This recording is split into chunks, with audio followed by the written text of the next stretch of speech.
Haya, tunaomba msamaha kwa kuchelewa kidogo. Orange Democratic Movement, ODM, the delay. And I will go straight away to... Just a minute. Hello, naomba kama wewe official ya party ama mbunge, tafadhali mtupatie nafasi. Hii ni mkutano maana tusimame kando tafadhali. Hapa ni governor, MP na party official. Na chairs pia. Na NEC members. Haya, tunaomba msamaha kwa kuchelewa kidogo.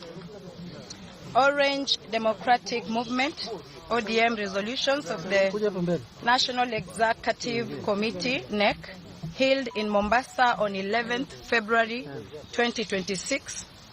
The National Executive Committee, NEC, of the Orange Democratic Movement, ODM, held its meeting in Mombasa on 11th February 2026 to deliberate on critical party matters and the prevailing political environment. After extensive consultations and deliberations, the NEC resolved as follows. 1. Adoption of Central Committee resolutions. The NEC discussed and considered the resolutions of the Central Committee made on 12th January 2026. The committee unanimously adopted the said resolutions in their entirety.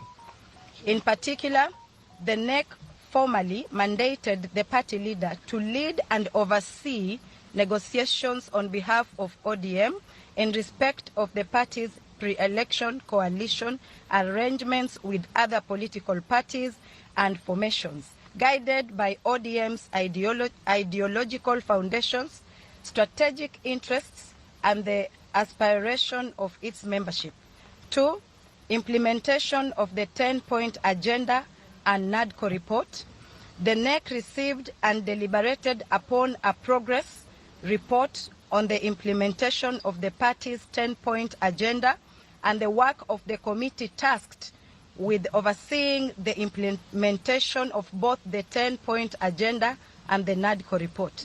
The NEC expressed its appreciation to the committee for its diligence and commitment despite notable challenges.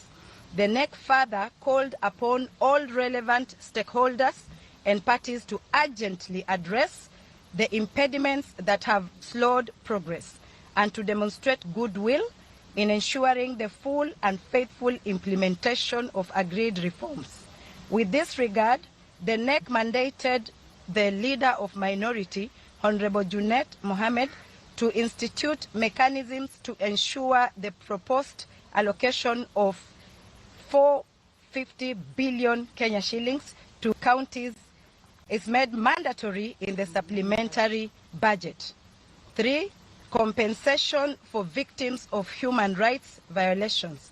The NEC reiterated its unwavering commitment to justice and accountability. It called upon the national government to provide for the allocation of adequate funds in the forthcoming supplementary budget to facilitate compensation of victims of human rights violations and derogations. The NEC specifically resolved that such funds be channeled through the Kenya National Commission on Human Rights, KNCHR, to ensure transparency, credibility, and expeditious disbursement to deserving victims. Azimio la Umoja, One Kenya, that is Agenda 4. The NEC reviewed recent developments within the Azimio la Umoja, One Kenya coalition. It noted with concern that certain erstwhile coalition partners have acted in violation of the deed of agreement that established the coalition.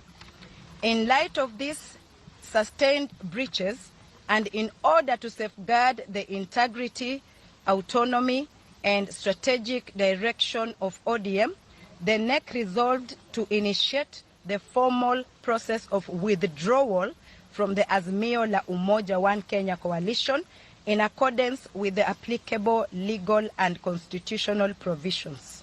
5. National Delegates Convention. The NEC resolved to convene a National Delegates Convention, NDC, in Nairobi on 27th March 2026. The NDC shall, among other agenda items, deliberate on the party's strategic direction, ratify key decisions of the party organs, and prepare ODM for the forthcoming general elections. 6. Party discipline and leadership. The NEC expressed grave concern over the rising levels of indiscipline within the party, particularly at the senior leadership level.